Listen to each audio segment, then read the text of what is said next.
হে তরুণ যুবকেরা, হে আমার বন্ধুরা, হে আমার মুরব্বিয়ানেরা, কথায় কথা বেড়ে যায়, খুবই সংক্ষেপ করে বলি বন্ধুরা আমার, তরুণ যুবকেরা, আমার মুরব্বিয়ানেরা, আমার শুনে রেখে তিন বাবা জেনে রেখে দেন।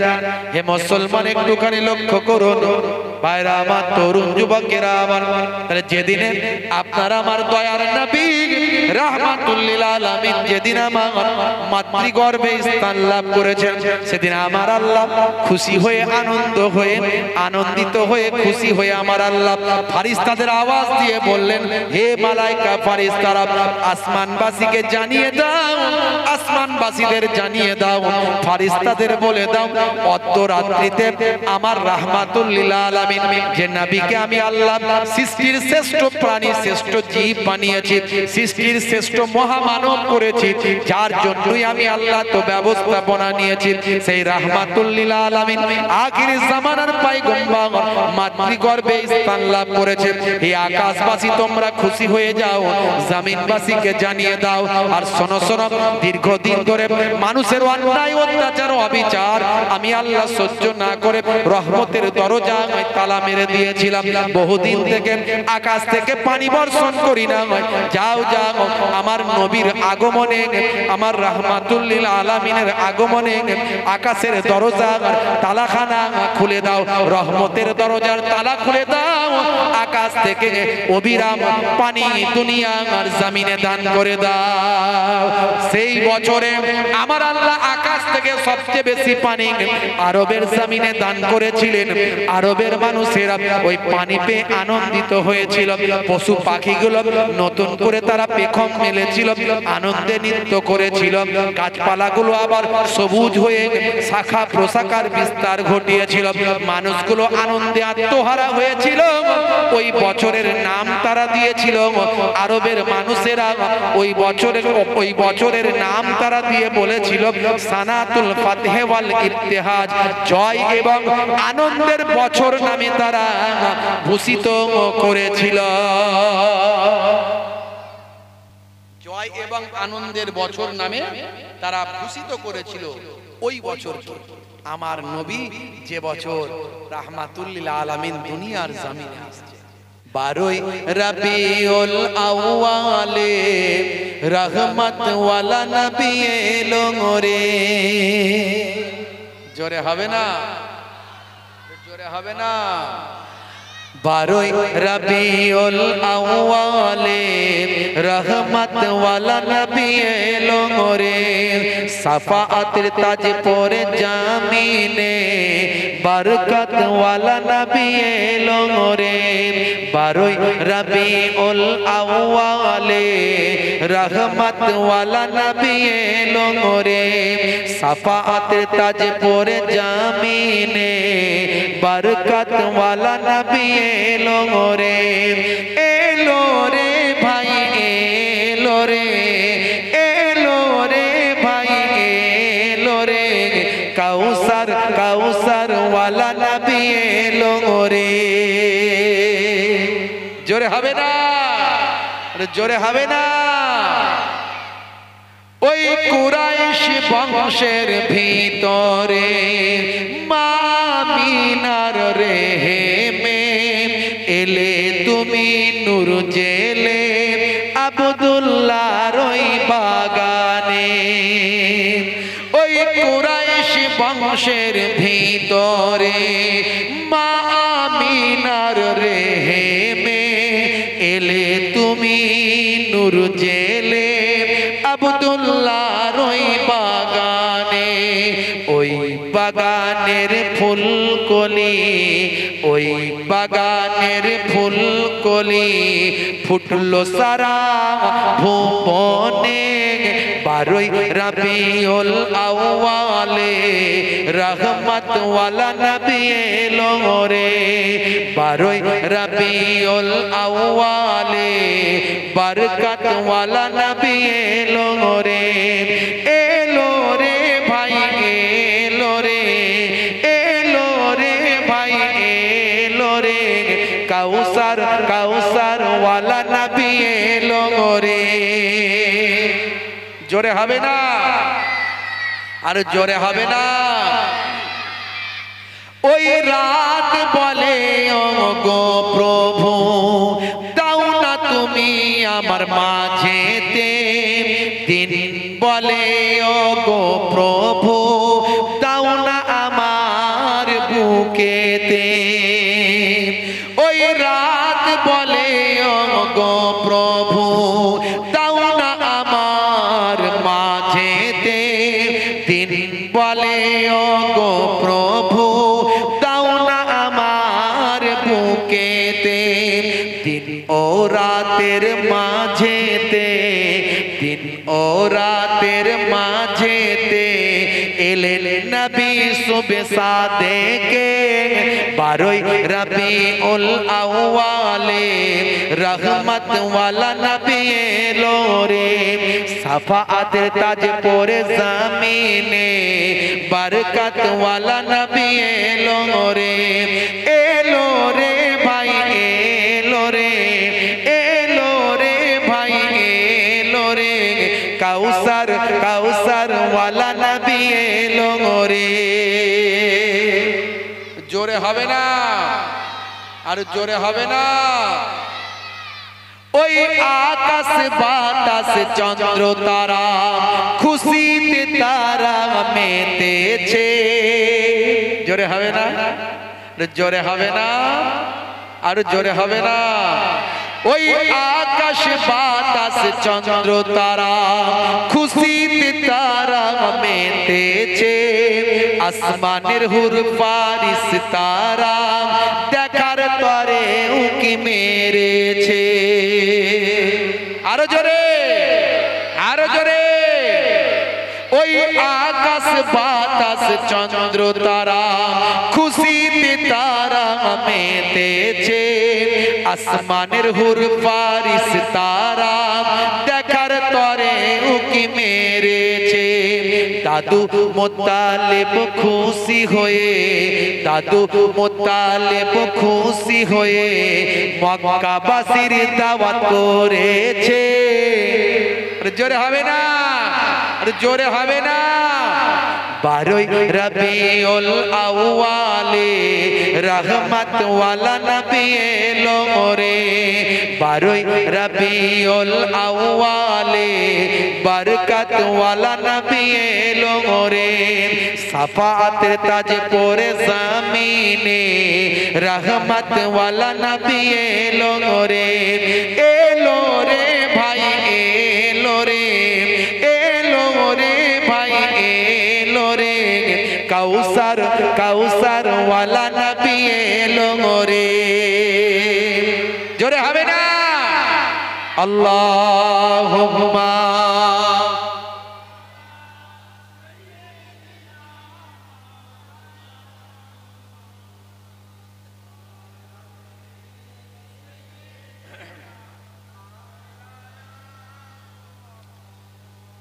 ভাইরা আমার, তরুণ যুবকেরা আমার, মুরব্বিয়ানেরা, আপনি কোনো কিছুতে খুশি হলে মানুষকে মাঝে মাঝে খাওয়ান কি খাওয়ান?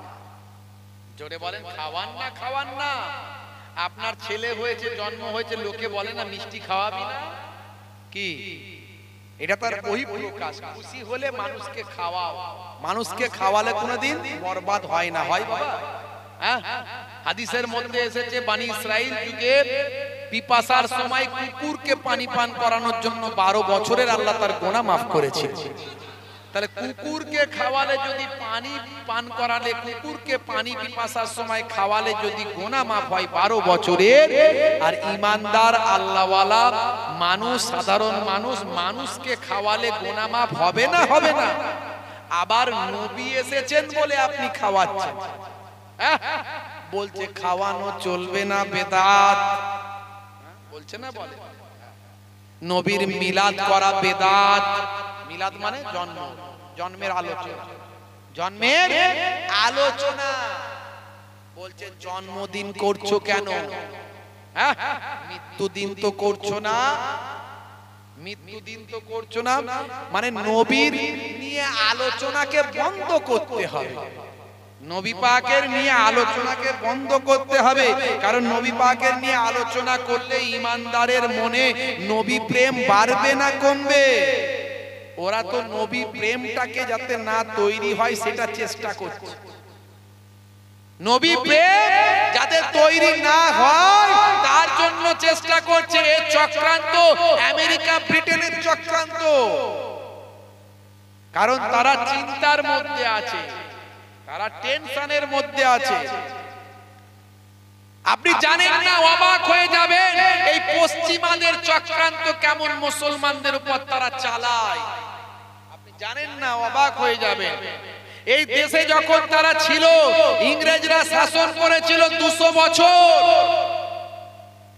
তারা দেখলো হিন্দু আর মুসলমান যদি এক হয়ে যায় তাহলে আমাদের এই দেশে রাজত্ব করার স্বপ্ন আর হবে না, রাজত্ব করা মুছে যাবে।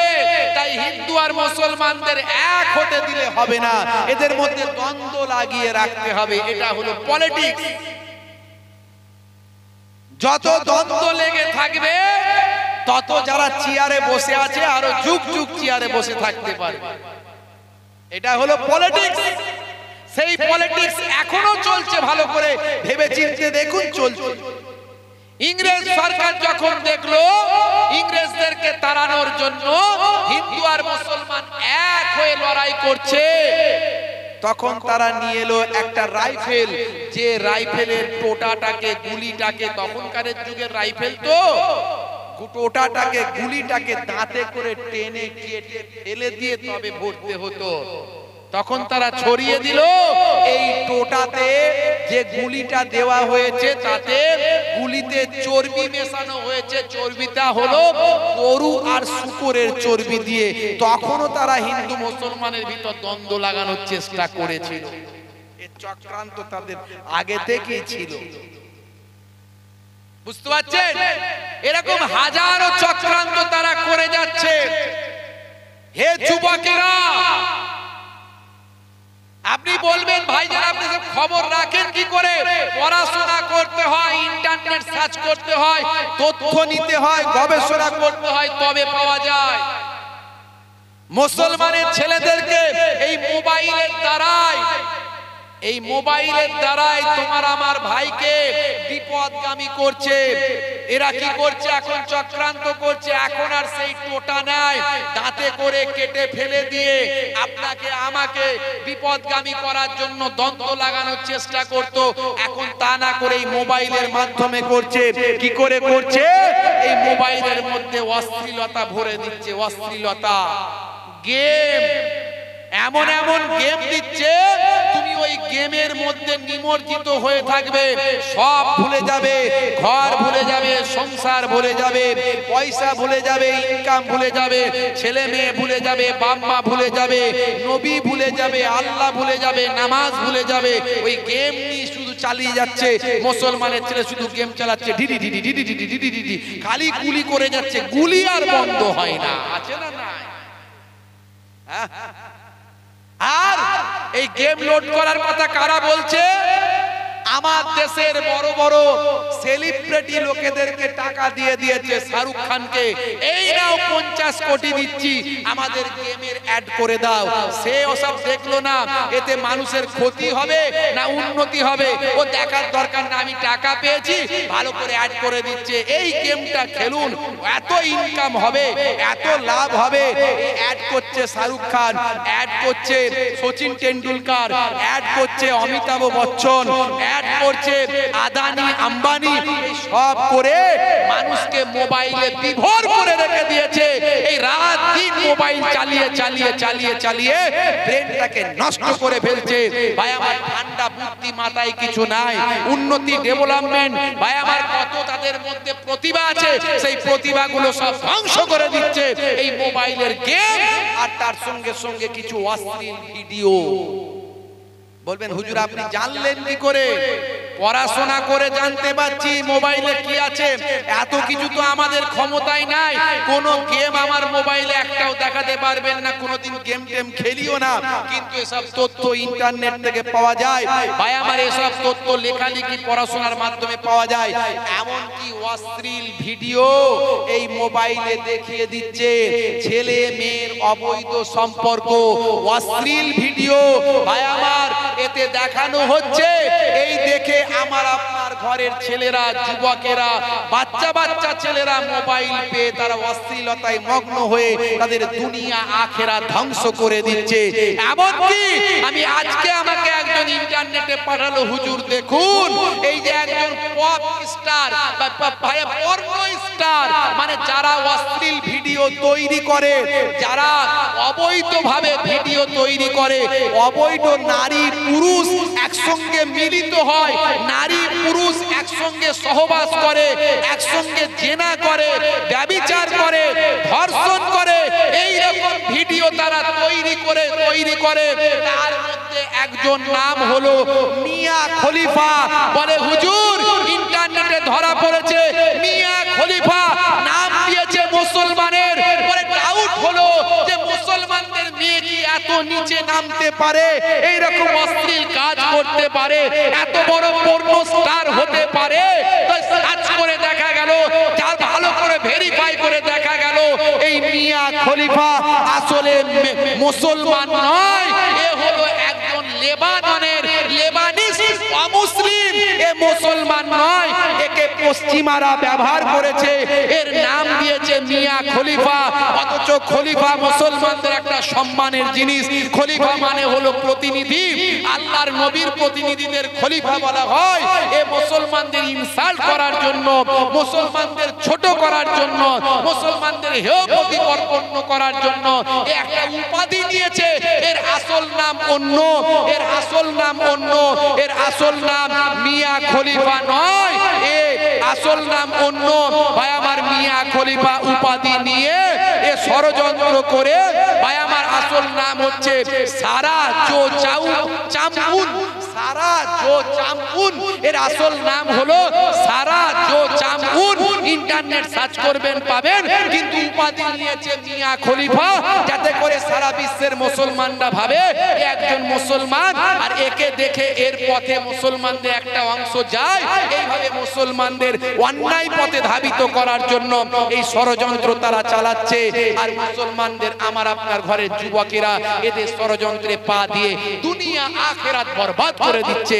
মনে রাখবেন হে যুবকেরা, এই ইন্টারনেট তুমি ভালোভাবে ব্যবহার করো, ইসলামের পথে ব্যবহার করো, অন্যায় পথে ব্যবহার করবে না, অশ্লীলতার পথে ব্যবহার করবে না, গেম খেলে খেলে সময় নষ্ট করে দেবে না, জীবনটা বরবাদ হয়ে যাবে। হে মুসলমান, এ চক্রান্ত তোমাদের উপর অনেক আগে থেকে চলছে। হে যুবকেরা, হে ভারতবাসীরা, ভাই আমার এই ইংরেজদের এই পাশ্চাত্যের চক্রান্ত, পাশ্চাত্য আমাদেরকে তারা একটা মায়া জালের ভিতর রাখতে চায়, আমাদের সমস্ত কিছু লুটে পুটে খেতে চায়। এই চক্রান্ত তাদের আজ থেকে নয়, তারা ইস্ট ইন্ডিয়া কোম্পানির নাম দিয়ে ভারতবর্ষে ঢুকেছিল, ঢুকে ভারতবর্ষে ব্যবসার কথা বলে সারা ভারতবর্ষকে দখল করেছিল, নীলকর চাষীদেরকে ভাই আমার নীল চাষ করতে বাধ্য করেছিল। ও ইতিহাস ভুলে গেলে বোকামি ছাড়া অন্য কিছু হবে না। সেই ব্লাড, সেই রক্ত তাদের, তারা আজও তারা আমেরিকায় বসে বসে, ব্রিটেনে বসে বসে, ইংল্যান্ডে বসে বসে সারা বিশ্বের মানুষকে নিজেদের মায়া জালে আটকে রেখে, মানুষকে বন্দি করে মানুষের উপর অত্যাচার চালিয়ে যাচ্ছে, মেন্টালি এবং ফিজিক্যালি ভাবে। যদি এটা আমরা না বুঝি, আমরা ভাইয়ে ভাইয়ে লড়াই করি, হিন্দু মুসলিম খ্রিস্টান জৈন বৌদ্ধ, ভাই আমার প্রতিবেশীদের লড়াই করে আমরা ধ্বংস হব, আর তারাই লাভবান হবে। এটা আমাদের মাথায় রাখতে হবে। হে মুসলমান, দুনিয়া আখিরাতকে বরবাদ করে দিও না। আজকে তুমি ইন্টারনেট অন্যায় ভাবে ব্যবহার করছো, ইন্টারনেটে তুমি পর্নো ভিডিও দেখছো, ইন্টারনেটে তুমি গেম দেখছো, অশ্লীল ভাবে তুমি কাজকর্ম করছো, অশ্লীল ভিডিও ছবি দেখছো, ফটো দেখছো, তোমার দুনিয়াও বরবাদ হবে, তোমার আখিরাতও বরবাদ হবে। তোমার কোনো ইবাদত কাজে লাগবে না, তোমার নামাজ রোজা হজ যাকাত কাজে লাগবে না, তোমার ওয়াজ ইবাদত বন্দেগী কাজে লাগবে না। আজ থেকে তওবা করো, ইন্টারনেটকে আমি সহিভাবে ব্যবহার করব, খারাপ পথে কোনোদিন ব্যবহার করব না। রাজি আছেন তো মুসলমান? বলেন ইনশাআল্লাহ, বলেন ইনশাআল্লাহ। যুবকেরা আমার, তরুণ যুবকেরা আমার, আপনার আমার নবী আখেরি জামানার পয়গম্বর, জগতের শেষ নবী শান্তির কথা মানুষকে প্রচার করেছে, শান্তির বাণী মানুষকে দান করেছে। নবীজি যখন মদিনায় যায় বাচ্চারা তখন ওয়েলকাম জানায়। ওয়াজাবা শুকরু আলাইনা কয় মিন সানিয়াতিল বিদা জানায়। আল্লাহ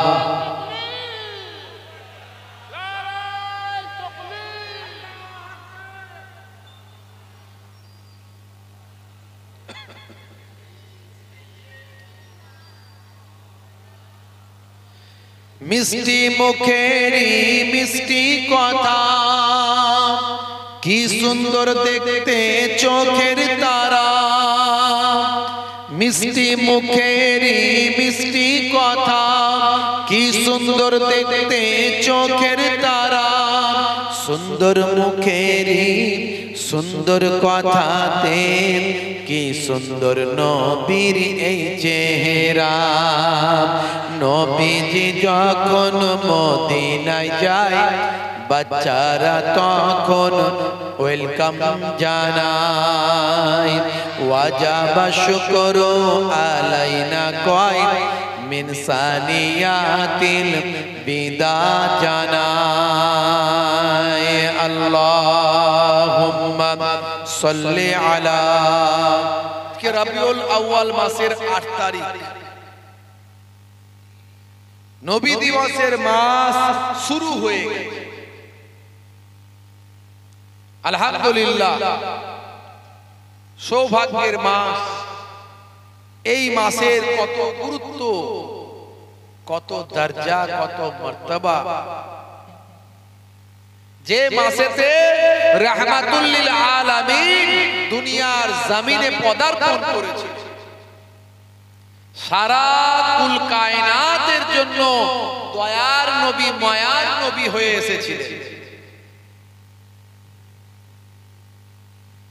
খুব সংক্ষেপে একটু বোঝানোর চেষ্টা করব, বলার চেষ্টা করব, লম্বা চওড়া নয়।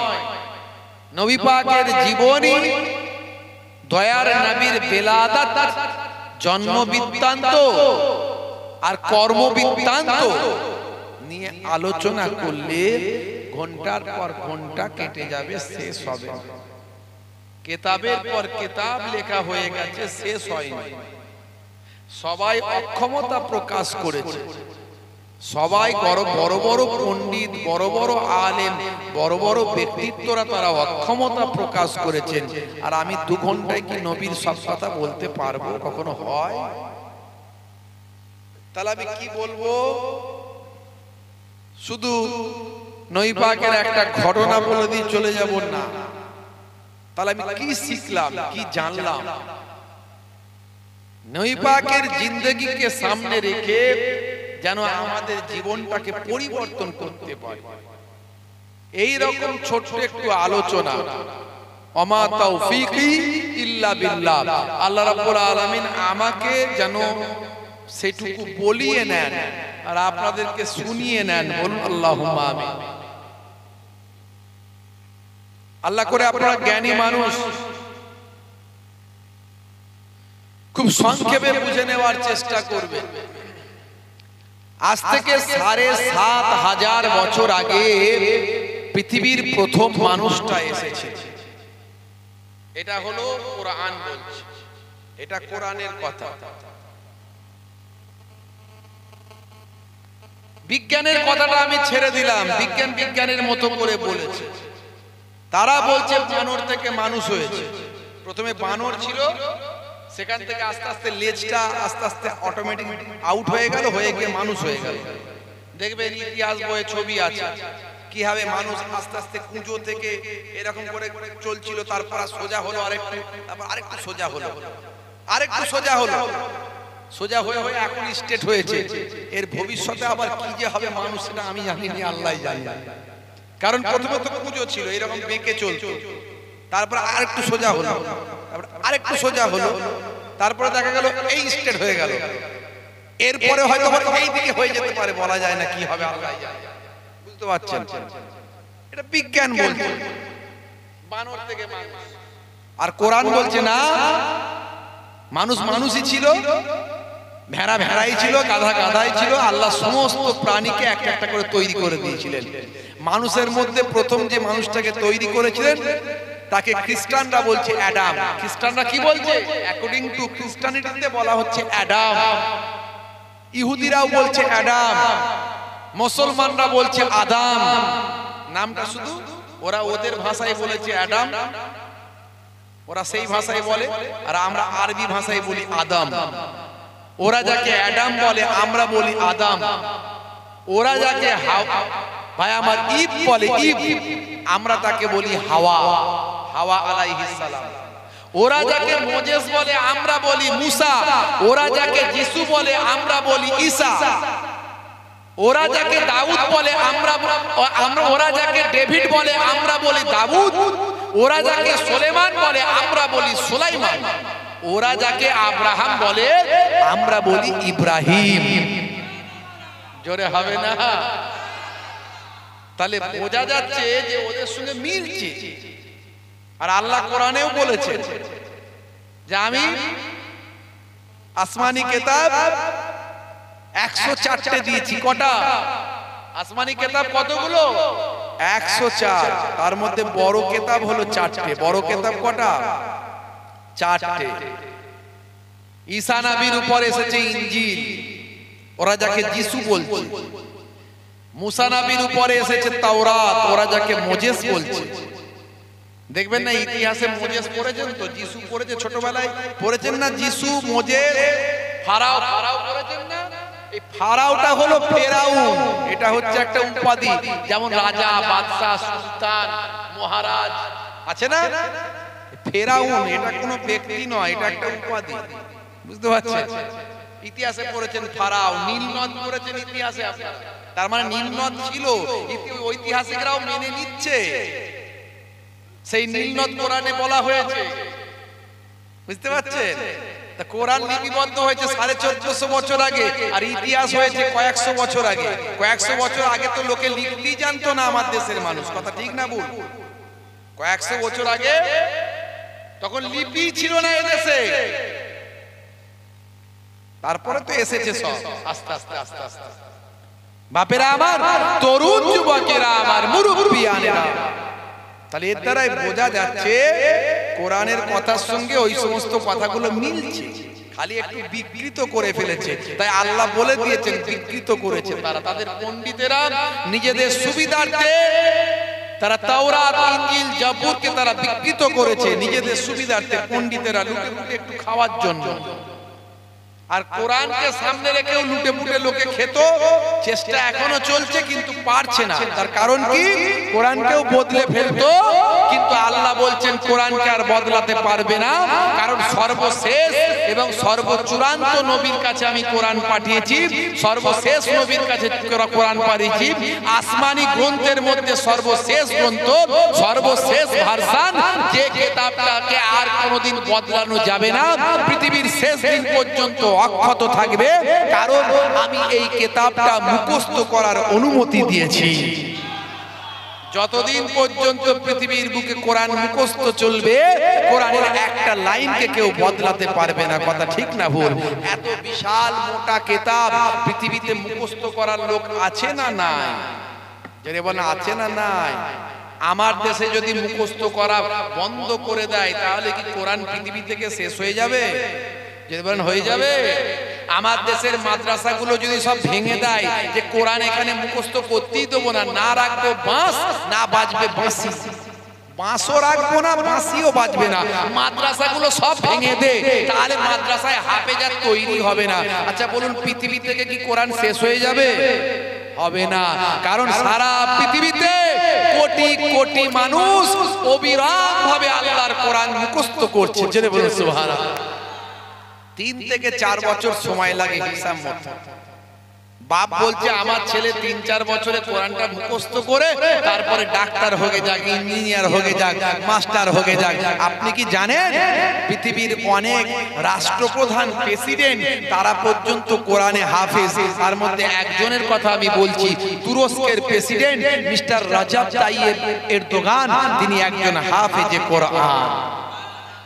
তাহলে ভাবুন তো, একটা রাষ্ট্রপ্রধান, একটা দেশের প্রেসিডেন্ট, সে কিন্তু হাফেজে কোরআন। তাহলে কোরআন মাজিদ পৃথিবীতে কি শেষ করা যায়?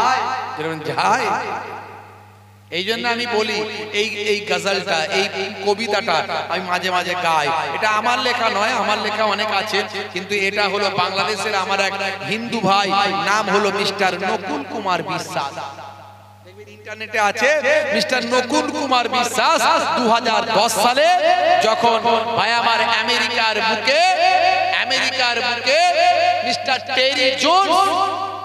টেরি জোন্স একজন ভাই আমার নাসারাদের পণ্ডিত, সে বলেছিল কোরআন মাজিদ আমি পুড়িয়ে দেব, ঈদের দিনে কোরআন মাজিদ পুড়িয়ে দেব। পোড়ালে কি হবে? কোরআন মাজিদ পোড়ালে আমাদের কষ্ট হয়, দুঃখ হয়। কোরআনকে কেউ অপমান করলে আমাদের কষ্ট হয়, কিন্তু এতে কি কোরআনের ক্ষতি হবে না আল্লাহর ক্ষতি হবে? হবে কি? হবে না। মাঝে মাঝে আমাদের দুঃখ দিয়ে আমাদের পরীক্ষা নেওয়া হয়, আর আমাদের ঈমানের শক্তিটা বেড়ে যায়। কথা ঠিক না ভুল? আমাদের ঈমানের শক্তি তখন বেড়ে যায়। তখন বাংলাদেশের আমার ওই হিন্দু ভাই, বিশ্ববিখ্যাত একজন কবি, নাম হলো মিস্টার নকুল কুমার বিশ্বাস, কবিতা রচনা করে বলেছে, যদি আগুন লেগে ধ্বংস হয়ে যায়, ধ্বংস হয়ে যায়। হে নকুল কুমার বিশ্বাস বলছেন, হে মিস্টার টেরি জোন্স, শোনো, তুমি কোরআন মাজিদ পড়াবে বলেছো, শোনো আমি কি বলছি বাংলাদেশ থেকে, আমি নকুল কুমার বিশ্বাস কি বলছি শোনো। যদি আগুন লেগে ধ্বংস হয়ে যায় পৃথিবীর সব বইয়ের দোকান, তবু বিশ্ব থেকে হারাবে না পবিত্র কোরআন। জোরে হবে না? করবে কেমন করে কোরআন ধ্বংস আগুনের তেজ, করবে কেমন করে কোরআন ধ্বংস আগুনের তেজ, আছে বিশ্বে ভরা অগণিত কোরআনে হাফেজ। তারা ছাপে আসমানি গ্রন্থ, তারা ছাপে আসমানি গ্রন্থ, বাঁচাবে ইসলামের সম্মান,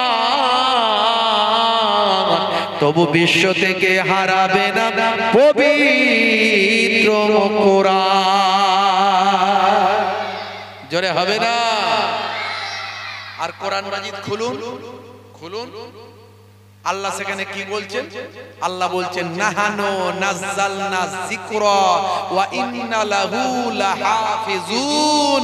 এই কোরআন মাজিদ আমি আল্লাহ নাজিল করেছি, অবতীর্ণ করেছি, আর এই কোরআনের হেফাজতের দায়িত্বটাও আমি আল্লাহই গ্রহণ করে নিয়েছি। পৃথিবীর বুক থেকে কোরআনকে মিটিয়ে দেওয়া যাবে না। যারা স্বপ্ন দেখছে তারা দিবা স্বপ্ন দেখছে, দিবা স্বপ্ন দেখছে। হে তরুণ যুবকেরা, আমি আপনাদের মাঝখানে এই কথাগুলো কেন বললাম? ৭,৫০০ বছর আগে কিছু কম বেশি পৃথিবীর প্রথম মানুষটা যিনি এসেছিলেন তার নাম হলো আদম, যাকে অ্যাকর্ডিং টু খ্রিস্টানিটিতে বলা হয় অ্যাডাম। হে তরুণ যুবকেরা, হে আমার মুরব্বিয়ানেরা, তিনি যে পৃথিবীর বুকে পদার্পণ করেছিলেন, তিনি শান্তির কথা নিয়ে এসেছিলেন, শান্তির বাণী নিয়ে এসেছিলেন, শান্তির প্রচার তিনি করেছিলেন। যিনি শান্তির কথা বলেন, শান্তির বাণী যিনি ছড়িয়ে দেন, শান্তির বাণী যিনি মেনে চলেন, শান্তির কথা যিনি বলেন, হে তরুণ যুবকেরা, সিলমুন মানে হলো শান্তি, সিলমুন মানে হলো শান্তি। সেখান থেকে ইসলাম শান্তির কথা বলা হয়েছে। যিনি এই ইসলাম মানে সিলমুন ধাতু থেকে শান্তি, যেখান থেকে ইসলাম, ইসলাম মানে শান্তির কথা বলা হয়েছে। যে এই শান্তির কথা মেনে চলে, শান্তির বাণী মেনে চলে, এ তরুণ যুবকেরা সিলমুন থেকে ইসলাম, সেখান থেকে মুসলিম, তাকেই বলা হয় মুসলমান। হযরতে আদম আলাইহিস সালাম তিনি নিজে একজন মুসলমান ছিলেন। পৃথিবীর প্রথম মানুষটা ছিল মুসলিম। তারপরে হাজার হাজার বছর চলে গেছে, মানুষের মত পাল্টেছে, ভাবনা পাল্টেছে, চেতনা পাল্টেছে। মুসলমানদের অনেক কঠিন ভাবে জীবন যাপন করতে হয়। চুরি করলে হাত কেটে দাও, কথা ঠিক না ভুল? বলে চুরি করব, হাত কিন্তু কাটবো না, আছে না নাই? একটু ঘুরিয়ে পেঁচিয়ে চুরি করব যাতে হাত না কাটতে হয়। তাহলে মানুষের বুদ্ধি কিন্তু বাড়ছে, আল্লাহর আইনের উপর নিজেদের আইন প্রয়োগ করেছে। এইভাবে করতে করতে করতে করতে পাল্টে গেছে। আমার আপনার নবী যখন এসেছে তখন হাতে গোনা কটা মুসলমান আছে পৃথিবীতে, বাকি সব মুসলমানের খাতা থেকে বাদ। হাতে গোনা কটা ছিল, বুঝতে পারছেন?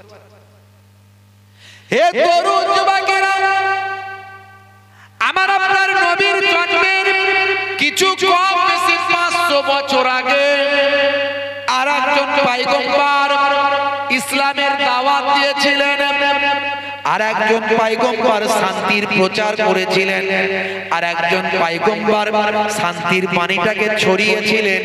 তিনি আর অন্য কেউ নন, তিনি হলেন হযরতে ঈসা রূহুল্লাহ।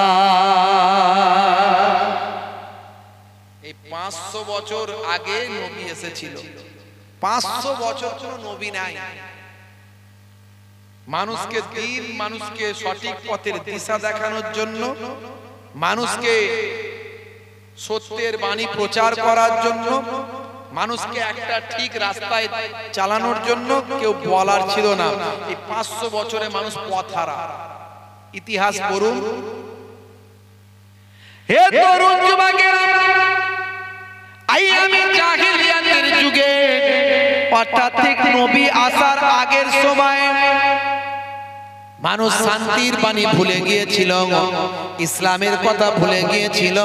মানুষ অন্যায়, অত্যাচার, পাপাচারে লিপ্ত হয়েছিল। মাইট ইজ রাইট, জজ্জার মুল্লুকদার, এমন কোনো অন্যায় নাই যে মানুষ করে না। খুন করা, খুন করে গর্ববোধ করত। জেনা ব্যভিচার করা, রেপ করা, এই রেপ করে জেনা ব্যভিচার করে গর্ববোধ করত। এখনো খুন মার্ডার আছে না নাই? লুকিয়ে ঝুপিয়ে আছে, মার্ডার করে দিয়ে লুকিয়ে পড়ছে। যদি ধরতে না পারে বেঁচে গেলাম, তারপরে যদি মাল করি এদিক ওদিক দিয়ে যদি ম্যানেজ করা যায়, কথা ঠিক না বল? হ্যাঁ। আর তখনকারের যুগে মার্ডার করে দিয়ে বলতো আমি মার্ডার করেছি। 20 জনের সামনে, 500 জনের সামনে গর্ব করে বলতো, তাকে লোকে আবার বলতো, প্রশংসা করতো। হ্যাঁ, এখনো দেখবেন মাঝে মাঝে এই লাইনটা ফিরে এসেছে। দেখবেন যারা মার্ডার করেছে, যারা খুন করেছে, যখন জেল থেকে বেরোয় কলাটা উল্টে দিয়ে বুক ফুলিয়ে বেরোয়, তাকে আবার মালা পরায় আবার লোকে। আছে না নাই? এই আছে না নাই? হ্যাঁ, বিলকিস বানুকে ধর্ষণ করেছে। আজ কত বছর আগে গুজরাটে মামলা চলেছে, তাদেরকে জেলখানা থেকে জেলখানায় ঢুকিয়েছে। জেলখানা থেকে যখন তাদের বের করছে, এত বড় বড় খুনি আসামি, রেপখোর, ভাই আমার জেনাখোর, ভাই আমার ব্যভিচারখোর, যারা ধর্ষণ করেছে ধর্ষক, তারা যখন বেরোচ্ছে তাদের গলায় ফুলের মালা দিচ্ছে, জিন্দাবাদ জিন্দাবাদ। আছে না নাই? তাহলে সেই যুগ এখন ফিরে এসেছে অল্প অল্প। আর বেশি দিন দেরি নাই, সেই যুগ চলে আসবে, তারপরে পৃথিবী ধ্বংস হবে। বুঝতে পারছেন? ধ্বংসটা হবে কি করে? কখন দেখবেন জমিনটা ধূলিসাৎ হয়ে গেল, জমিন পুরো পাল্টে গেল, এই মাটি ভূমিকম্পে এপার ওপার হয়ে গেল, উলট পালট হয়ে গেল। এই আমরা উপর দিকে আছি, সব নিচের দিকে চলে গেলাম। এই রকম হবে। দেখছেন তো মাঝে মাঝে বন্যা হচ্ছে, মাঝে মাঝে খরা হচ্ছে, পানি নাই পানি নাই। কদিন আগে এমন করছিল পানি নাই পানি নাই পানি নাই, সব শেষ হয়ে যাচ্ছিল, শেষ হয়ে গেল শেষ হয়ে গেল। এই হতে হতে হয়ে গেল করতে করতে হয়ে যাবে, সে সময় চলে আসছে। কেন হবে? এই দাগি আসামিদের, অপরাধীদের মানুষ আর অপরাধ কিছু মনে করবে না, সেই সময় চলে এসেছে। আর নবী আসার আগেও ঠিক এই জিনিসটাই হয়ে গিয়েছিল পুরোপুরি। একজন জেনাকর, একজন ধর্ষক, সে ধর্ষণ করে আবার লোককে শুনিয়ে নিজে গর্ববোধ করত, গর্ববোধ করত। হে তরুণ যুবকেরা, হে আমার বন্ধুরা, হে আমার মুরব্বিয়ানেরা, শুনে রেখে দিন বাবা, জেনে রেখে দেন। এই সময় দেখতে পাওয়া যায় সবলের উপর দুর্বলের উপর সবলের অত্যাচার, ছোটদের উপর বড়দের অত্যাচার, নারীদের উপর পুরুষদের অত্যাচার, ভাইরা আমার সংখ্যালঘুদের উপর সংখ্যাগুরুদের অত্যাচার। হে তরুণ যুবকেরা, হে আমার মুরব্বিয়ানেরা, যাদের বাহুবল আছে, লোকবল আছে, তাদের অত্যাচার সমাজে অতিষ্ঠ হয়ে গিয়েছিল মানুষ। কোনো বিচার ছিল না, কোনো বিচার পাওয়া যায় না। খালি বলছে justice, we want justice, we want justice, করছে না, করেনি, কিন্তু জাস্টিস নাই, বিচার নাই। হবে কি করে? হবে কি করে? হ্যাঁ, তুমি মহারাজ সাধু হলে আজ আমি আজ চোর বটে। তুমি মহারাজ সাধু হলে আজ আমি আজ চোর বটে। হ্যাঁ, তোমার বেলায় খুব ভালো আর আমার বেলায় খুব খারাপ। জাস্টিস হবে কোথায়? উই ওয়ান্ট জাস্টিস, কোনো জাস্টিস নাই। হে তরুণ যুবকেরা, ওই সমস্ত মানুষগুলো এমন কোন অন্যায় ছিল না যে অন্যায় তারা করে না। একটা মানুষের খুনের বদলা 100 মানুষকে তারা খুন করত। 100 মানুষকে হত্যা করে একজন হত্যার বদলা তারা নিত। আইন বলে কিছু ছিল না, প্রশাসন বলে কিছু ছিল না, ল বলে কিছু ছিল না, সমাজের বুকে শান্তি প্রতিষ্ঠা করার মতো মানুষ কেউ ছিল না। হে তরুণ যুবকেরা, হে আমার মুরব্বিয়ানেরা, সেই সময় একটা যুদ্ধ চলতো। 40 বছর 50 বছর ধরে যুদ্ধ চলতো। সামান্য অজুহাতে যুদ্ধ লেগে যেত, হাজার হাজার মানুষ মারা যেত, কোনো ভ্রুক্ষেপ কারো ছিল না। হে তরুণ যুবকেরা, হে আমার মুরব্বিয়ানেরা, সেই হাজার হাজার মানুষ মারা যাচ্ছে, হাজার হাজার মানুষ মারা যেত, আর বছরের পর বছর ধরে যুদ্ধ চলতো। সেই সময় এখন ফিরে এসেছে না আসেনি একটু ভেবে দেখুন। ইউক্রেন আর রাশিয়া প্রায় 3 বছর যুদ্ধ চলছে, যুদ্ধ বন্ধ হয়নি, কিছু কম বেশি 3 বছর। ইউক্রেন আর রাশিয়া চলছে না চলে? সামান্য অজুহাত, সামান্য কথায়, সামান্য ভাবনা চিন্তায় যুদ্ধ চলছে। এদিকে ফিলিস্তিন আর ইসরায়েল সামান্য জিনিস নিয়ে যুদ্ধ চলছে, একে অপরের উপর অধিকার প্রতিষ্ঠা করা। হ্যাঁ, অবৈধ রাষ্ট্র হলো ইসরায়েল, যার কোনো দেশই ছিল না। 1948 সালের আগে ইন্টারন্যাশনাল ম্যাপ সার্চ করে আমাকে দেখান তো ইসরায়েল নামে কোনো দেশ ছিল কিনা। পেল কোথায়? মুসলমানদের দয়া তখনও ছিল, এখনো আছে। আর ইসলাম বলছে দয়া দেখাতে হবে। তোমার বাড়িতে কেউ যদি সাহায্য চায়, তুমি তাকে ফেরাতে পারবে না। আগে নিশ্চিন্তে সাহায্য করেছো, এখন চিন্তা ভাবনা করে সাহায্য করবে। কাউকে থাকতে দিলে ভেবে চিন্তে থাকতে দেবে, তোমাকে তাড়িয়ে দিয়ে সেনা নিয়ে নেয় পুরোটাই, কিন্তু থাকতে দিতে হবে। তোমার দরজা বন্ধ করে দরজার বাইরে একটা যেখানে বৈঠকখানা আছে সেখানে একদিন থাকতে দাও। আগে কি করতো? লোকে বলতো তুমি আমার ঘরেতেই থাকো, শেষে দেখা গেল ঘর থেকে তাড়িয়ে দিয়ে বলে এটা আমার ঘর। ইসরায়েল তাই করেছে, ফিলিস্তিনের মানুষদেরকে তাড়িয়ে দিয়ে নিজেরা জায়গা দখল করে নিয়েছে, আমেরিকা ব্রিটেনের সহযোগিতায়। বুঝতে পারছো? হে তরুণ যুবকেরা, হে আমার বন্ধুরা, আজ ইসরায়েল আর ফিলিস্তিন যুদ্ধ চলছে, প্রায় 1 বছর পার হয়ে গেল, কিছু কম বেশি 45,000 নিরীহ মানুষকে তারা হত্যা করেছে, শহীদ করে দিয়েছে। তাহলে আইয়ামে জাহিলিয়াতের যুগের সঙ্গে মিলছে না? মিলছে না? দেখুন ভালো করে ভেবে চিন্তে, মিলে যাচ্ছে। কঠিন পরিস্থিতির মধ্যে দিয়ে আছি আমরা। যে কোনো সময় বড় বড় বড় বড় বিপদ আসবে, আসছে এবং আসবে। করোনা এটা একটা নয়, এরকম হাজারো করোনা আসতে থাকবে, অন্য নামে আসবে, অন্য কথায় আসবে। হে তরুণ যুবকেরা, হে আমার বন্ধুরা, শুনে রেখে দিন বাবা, জেনে রেখে দেন, দয়ার নবী আসার আগে মক্কা মদিনার অবস্থাটা ছিল, আরবের অবস্থাটা ছিল ভয়ঙ্কর। এর জন্য আমার আল্লাহ নারাজ হয়ে গিয়েছিলেন, আমার আল্লাহ অসন্তুষ্ট হয়ে গিয়েছিলেন। মানুষ যখন অন্যায় অত্যাচার পাপাচারে লিপ্ত হয়ে যায়, মানুষ যখন অপরাধের মধ্যে লিপ্ত হয়, মানুষের মন থেকে যখন দয়া ময়া হারিয়ে যায়, মানুষের হৃদয় থেকে যখন ভালোবাসা ধ্বংস হয়ে যায়, মানুষ যখন ছোটদের আর স্নেহ করে না, বড়দের সম্মান করে না, মানুষ যখন ভাই আমার অন্য মানুষের পাশে এসে দাঁড়ায় না, মানুষ যখন অত্যাচারী হয়ে যায়, আমার আল্লাহ তাদের উপর গজব নাজিল করে দেন, তাদের উপর মুসিবত অবতীর্ণ করে দেন। এ তরুণ যুবকেরা, আল্লাহর নবীর আগমনের বহুদিন আগে থেকে আরবের বুকে আমার আল্লাহ পানির দরজায় তালা মেরেছিলেন। আল্লাহর আকাশ থেকে এক বিন্দু পানি আরবের জমিনে আল্লাহ দেন না,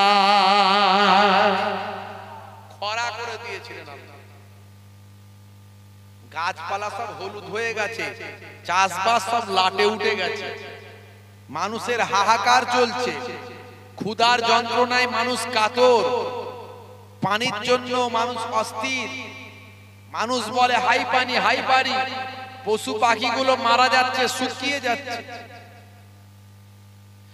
হে তরুণ যুবকেরা, যেদিনে আপনারা আমার দয়ার নবী আখিরি জামানার পয়গম্বর, জগতের শেষ নবী, রাহমাতুল লিল আলামিন, দয়ার নবী, মায়ার নবী, আপনারা আমার আখিরি জামানার পয়গম্বর যেদিন মায়ের পেটেতে স্থান লাভ করেছেন, আমার আল্লাহ আকাশের ফারিস্তাদের ডাক দিলেন।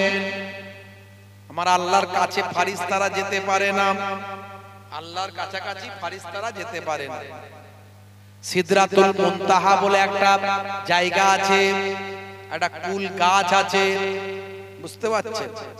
ষষ্ঠ আসমানের উপরে ফারিস্তা জিবরাইল আলাইহিস সালাম যখন বোরাকে করে আমার আপনার নবীকে আল্লাহর দরবার পর্যন্ত নিয়ে যাওয়ার জন্য আকাশ পথে যাত্রা শুরু করেছিলেন, সিদরাতুল মুনতাহা পর্যন্ত যাওয়ার পর বোরাক বলল আমি আর যেতে পারবো না। জিবরাইল ফারিস্তা বললেন আমার শত শত যে ডানা আছে বা আমার 600 ডানা আছে, এই ডানা সিদরাতুল মুনতাহার উপরে যেতে পারবে না। এখানে আল্লাহর নূরের তাজাল্লি এত, যে জায়গায় যদি আমি এক কদম যাই আমি পুরে ছারখার হয়ে যাব, আল্লাহর নূরের তাজাল্লিতে ধ্বংস হয়ে যাব। হে তরুণ যুবকেরা, হে আমার বন্ধুরা, আমার আপনার নবী সেই সময় বলেছিলেন ভাই জিবরাইল, তাহলে আমি এখান থেকে কেমন করে আল্লাহর দরবারে আমি যাত্রা করব, আল্লাহর দরবারে আমি কেমন করে যাব? হযরত জিবরাইল ফেরেশতা বলেছিলেন ইয়া রাসূলুল্লাহ, হাবিবাল্লাহ, আপনি হলেন আমার আল্লাহর দরবারের শ্রেষ্ঠ মেহমান। শ্রেষ্ঠ মেহমানকে মেহমানদারি করার জন্য স্পেশাল যানবাহন আমার আল্লাহ পাঠাবেন। সেই যানবাহনটার নাম হলো রাফরাফ। এই রাফরাফ লিফট আমার আল্লাহ সিদরাতুল মুনতাহা পর্যন্ত পৌঁছে দিলেন। ফেরেশতা জিবরাইল আলাইহিস সালাম বোরাক থেকে নামিয়ে ওই রাফরাফে আপনারা আমার দয়ার নবীকে তুলে দিলেন। কয়েক মুহূর্তের মধ্যে আপনারা আমার নবী আল্লাহর আরশ পর্যন্ত পৌঁছে গেলে। বুঝতে পারছেন ভাইরা আমার, তরুণ যুবকেরা, মুরব্বিয়ানেরা, হে তরুণ যুবকেরা, হে আমার বন্ধুরা, শুনে রেখে দিন বাবা, জেনে রেখে দেন বাবা, ফারিস্তাদের আল্লাহ আওয়াজ দিলেন, ডাক দিলেন, জানিয়ে দিলেন, হে তরুণ যুবকেরা, আমার আল্লাহ যদি কোনো কিছু বা আমার পৃথিবীর উপর পৃথিবীর জমিনে কোনো কিছু আমার আল্লাহ যদি করার জন্য বা কোনো নির্দেশ জারি করেন, কোন ফারিস্তাদের কোনো নির্দেশ জারি করেন, সেটা সিদরাতুল মুনতাহা পর্যন্ত আমার আল্লাহর আরশ থেকে পাঠিয়ে দেন। সিদরাতুল মুনতাহা থেকে ফারিস্তারা সেটা নিয়ে ভাই আমার যে যার নিজের কাজেতে তারা লেগে পড়েন। হে তরুণ যুবকেরা, 1450 বছর আগে আমার আল্লাহ কোরআন মাজিদে সাবআস সামাওয়াত ওয়াল আরদ, সাবআস সামাওয়াত, 7টা আসমানের কথা বলা হয়েছে। হে তরুণ যুবকেরা, যে সবাই আকাশের উপরে আরো আকাশ আছে কিনা কোন বিজ্ঞানীর জানার ক্ষমতা ছিল না? ছিল বাবা, জোরে বলেন ছিল। 1450 বছর আগে আকাশের উপর 7টা স্তর আছে। এই আকাশ হচ্ছে 7টা স্তরে বিভক্ত। এটা কি কোনো বিজ্ঞানী আবিষ্কার করেছে? আজ থেকে 1450 বছর আগে আবিষ্কার হয়েছে নাকি? হয়েছে মাত্র আপনার 100 বছর আগে হয়েছে। এই 100 বছর আগে, তার আগে মানুষ জানতোই না যে আকাশের উপরে আরো স্তর আছে। কিন্তু 1450 বছর আগে আল্লাহর কোরআনে লেখা হয়েছে। হে তরুণ যুবকেরা, হে আমার বন্ধুরা, শুনে রেখে দিন বাবা, জেনে রেখে দেন, হে আমার মুরব্বিয়ানেরা, সাবআস সামাওয়াত ওয়াল আরদ, সাবআস সামাওয়াত আল্লাহর কোরআন মাজিদে জানানো হয়েছে 7টা স্তরের কথা। আকাশের 7টা স্তরের কথা 1450 বছর আগে আল্লাহর কোরআনে জানানো হলো। 1450 বছর পরে বিজ্ঞানীরা গবেষণা করতে গিয়ে তারা বলল, ভাই আমার আকাশের উপরে, ভাই আমার বায়ুমণ্ডলের 7টা স্তর আছে। স্ট্র্যাটোস্ফিয়ার, ওজোনোস্ফিয়ার, আয়োনোস্ফিয়ার করে তারা ভাই আমার 7টা স্তরের কথা বর্ণনা করল। আজকে যেটা গবেষণায় আকাশের বায়ুমণ্ডলের 7টা স্তর তারা আবিষ্কার করল, সেটা 1450 বছর আগে আল্লাহর কোরআনে লিপিবদ্ধ হলো। এর দ্বারাই বোঝা যায় আল্লাহ 1450 বছর আগে যা বলছেন, আজকের বিজ্ঞানীরা যত গবেষণা করছেন, একটার পর একটা গবেষণা বিজ্ঞানীদের মিলে যাচ্ছে। যত বিজ্ঞানের ডেভেলপমেন্ট বাড়ছে, তত আল্লাহর কোরআন বোঝা মানুষের জন্য সহজ হয়ে যাচ্ছে। যদি বলেন হুজুর আরো কোন উদাহরণ আছে নাকি, আমি অনেক উদাহরণের আগে দিয়েছি। ইন্টারনেটে গিয়ে আমার ওয়াজগুলো সার্চ করলে, বক্তব্য সার্চ করলে পাবেন। প্রায় হাজার হাজার বক্তব্য আছে, 20-25 হাজার বক্তব্য আমার আছে ইন্টারনেটে। বন্ধুরা আমার, তরুণ যুবকেরা আমার, মুরব্বিয়ানেরা আমার, শুনে রেখে দিন বাবা, জেনে রেখে দেন, আমার আল্লাহ কোরআন মাজিদে 1450 বছর আগে বলছেন, ওয়াল জিবালা আওতাদা, পাহাড়গুলোকে আমি আল্লাহ পেরেকের মতো গেড়ে দিয়েছি। 1450 বছর আগে আল্লাহ বলছেন পাহাড়গুলোকে পেরেকের মতো গেড়ে দিয়েছি। হে তরুণ যুবকেরা, আজকে বিজ্ঞানীরা গবেষণা করল, আচ্ছা বলুন তো দেখি, পেরেকের নিচের দিকটা বেশি থাকে না উপর দিকটা বেশি থাকে? পেরেকের নিচের দিকটা গাড়লে নিচের দিকে বেশি থাকে না উপরে? নিচের দিকে বেশি থাকে। 1450 বছর আগে আল্লাহ বলছেন পাহাড়গুলোকে পেরেকের মতো গেড়ে দিয়েছি। ওয়াল জিবালা আওতাদা, হে তরুণ যুবকেরা, হে আমার মুরব্বিয়ানেরা, আজকের যুগের বিজ্ঞানীরা গবেষণা করলো, তারা বলছে পাহাড়গুলোকে মাটির উপরে আমরা যতটা দেখি তার 80%, 70% থেকে 80%, 90% জমিনের নিচেতে সেটা আছে। 1450 বছর আগে আমার আল্লাহ যে পেরেকের সঙ্গে তুলনা করলেন, বিজ্ঞানীদের কথার দ্বারাই পাহাড়গুলো সব জমিনের নিচে 70 থেকে 90% গভীরতা সবচেয়ে বেশি আছে। উপর দিকে যতটা দেখতে পাই তার 70 থেকে 90% মাটির জমিনের তলায় আছে। মিলছে না মেলেনি? মিলছে না মেলেনি বলে? 1450 বছর আগে কোনো বিজ্ঞানী ছিল না, এসব কোনো কিছু ছিল? কোনো ল্যাপটপ ছিল? হ্যাঁ, কোন রকম উইপ্রো ছিল, ইনফোসিস ছিল, কোন রকম ভাই আমার নাসা ছিল, ইসরো ছিল। 1450 বছর আগে চাঁদে চন্দ্রযান, মঙ্গলযান এসব কিছু ছিল নাকি? কিচ্ছু ছিল না। আল্লাহ 1450 বছর আগে যা বলেছেন, যত গবেষণা হচ্ছে মিলে যাচ্ছে।